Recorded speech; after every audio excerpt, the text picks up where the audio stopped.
करिया काहे बनबला हो सुनाए राम जी राम जी।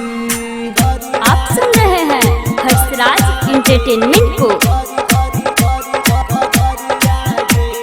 सावर समझ के शादी न कैले गुजरिया गे,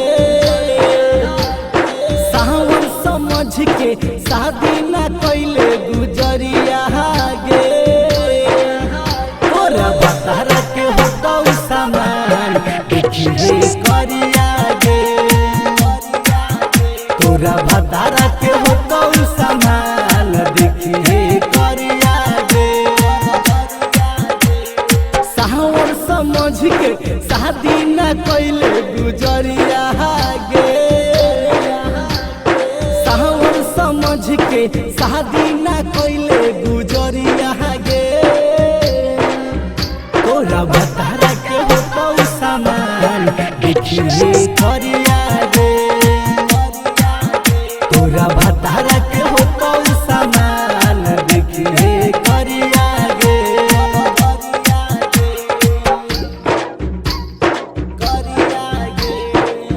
मिक्स बाय सुजीत बाबा।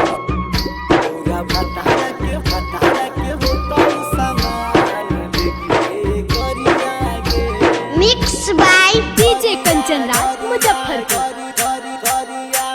कहला गोरा के भेद बता के चल गईले ससुरार गे। तोहरे चलते सुन गे छौरी खत्म भइल समाराज गे। कहला गोरा के भेद बता के चल गईले ससुरार गे।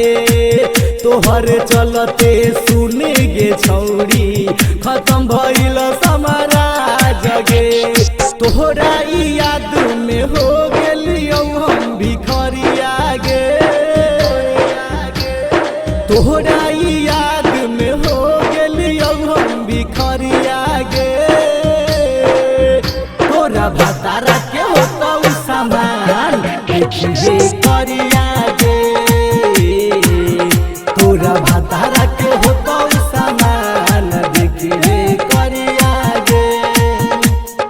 Jagdamba recording studio Motipur. तोरा भतारा के हो सामान देखिए करिया गे। Mix by Sujeet Baba. Mix by DJ Kanchan Raj Harshraj entertainment को। एक हाथे भगवान रचलई कौनो भेलई गोर करिया गे। सहारा लड़की जाति के हे बढ़ल हई परसनिया गे।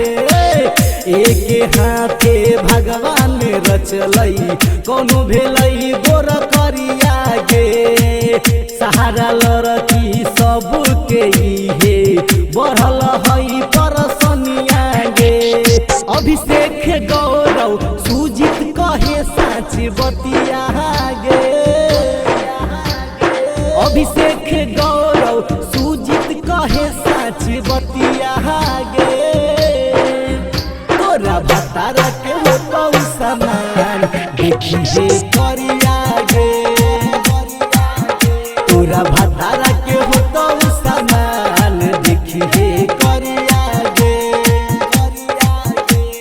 सावर समझ के शादी न कैले गुजरिया गे, सावर समझ के शादी न कैले गुजरिया गे। तोरा बता के हो सामान देखिए करिया गे, तोरा बता के हो सामान देखिए करिया गे। करिया काहे बनबला हो सुनाए राम जी राम जी। Jagdamba recording studio Motipur.